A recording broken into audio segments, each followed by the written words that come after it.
My name is Gavin Evans, and this is my review of Oz the Great and Powerful. And this review will have spoilers, so there's your warning. But I know people think this movie looks ugly. I know people hate James Franco, and I know people really don't like this movie. But here's the deal. I kinda actually love it. Yeah, I have a real soft spot for this movie, and I just rewatched it, and I still love it. It's not perfect. I have a few issues with it, but man, this movie just works for me. And I'll never forget seeing this movie in March 2013. I wasn't actually planning to watch it, but one day I was very spontaneous and I saw this movie in IMAX 3D and I was blown away. To this day, Oz the Great and Powerful in IMAX 3D was the greatest theatrical experience of my life. The IMAX just looked outstanding, and when people talk about 3D, they talk about Avatar and Hugo and Life of Pi and Gravity, and rightfully so. But for me, Oz the Great and Powerful was the gold standard in 3D. So, yes, I have a soft spot for this movie because of my theatrical experience with it, but like I said, I just rewatched it and I still get plenty of enjoyment from this movie. So let's begin by talking about the cast. And James Franco is good. He does everything that he needed to well enough. I don't think it's a great performance, though. I do feel like he can be a little bland, and I feel like maybe Neil Patrick Harris or Bill Hader would have done a better job. Rachel Weisz, I think, does a very good job here. I like how manipulative and evil she can be. Michelle Williams just radiates goodness and kindness, and because of that, her performance is quite great. And then we get to Mila Kunis. And this might be a hot take, but she is the best part of this movie. She is fantastic here because she is just hamming it up and giving 200%. When she's naive at the start, she's really naive. When she's evil at the end, she's really evil. And I just thought she stole the show. And she has a great evil laugh. Then we get Zach Braff, who did a pretty good job. Joy King does a perfectly fine job as well. Bill Cobbs is barely in this movie, but he's always a delightful presence. And Tony Cox gives a Tony Cox performance, but that's a good thing. So the cast does do a really good job, with James Franco being the weakest link, I would say. And let's address the elephant in the room.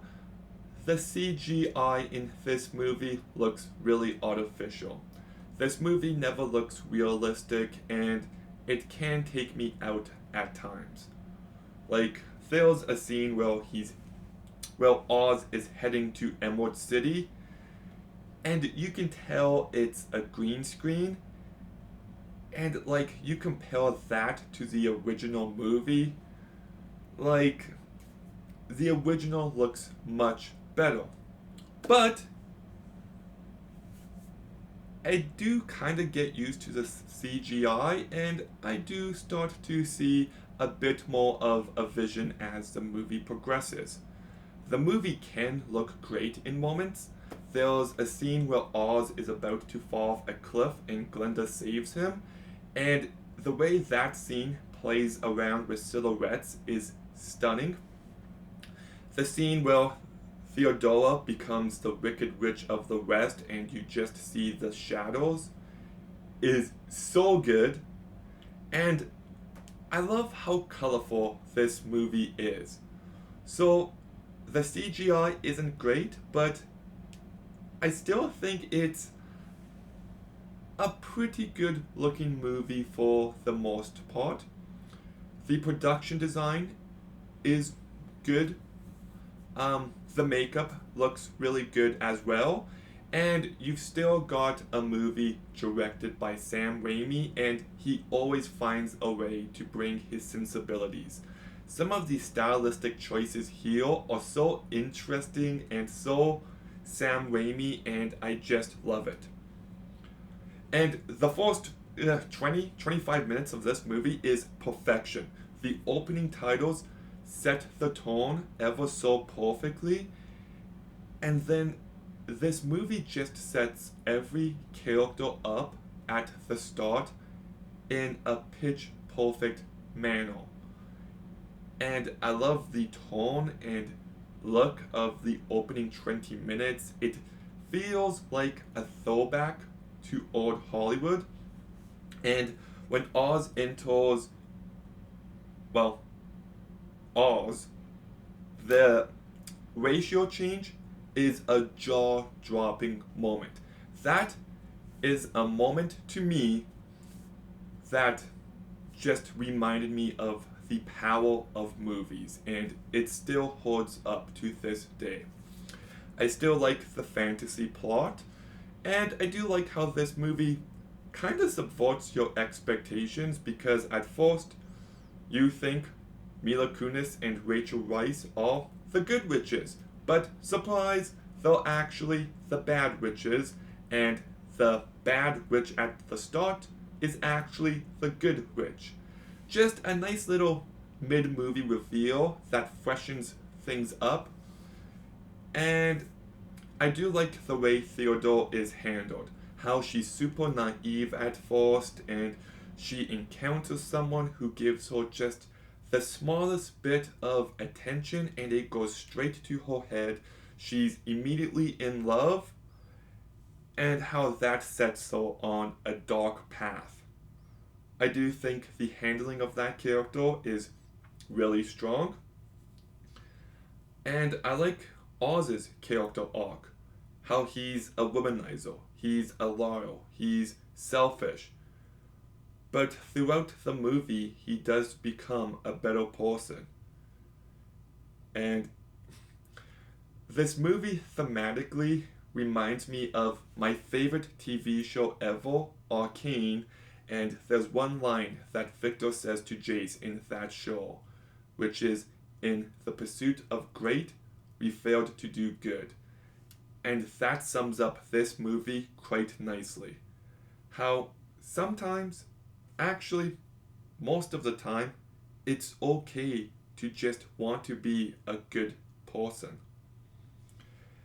And there's a difference between believing someone and believing in them. And I also love all the different parallels with Joy King as the girl in the wheelchair and the China girl, and Zach Braff as the assistant, and then Zach Braff as the monkey, and Michelle Williams as Annie, and then Glinda, and the one girl at the start, and then Mila Kunis. I like how the movie does that. There was lots of thought put into it. And also, final note, Danny Elfman's score is phenomenal, and it elevates each and every moment it's present in. The opening title music is so good. The fireside dance is just a beautiful piece of music, so I thought he fully delivered here.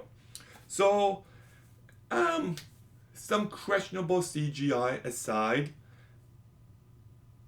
a good performance from James Franco, and maybe the movie's like 10 minutes too long, So I got some issues, but I still love so much of what's on display. I do love what Sam Raimi brings to this movie. I do love some of the character work present.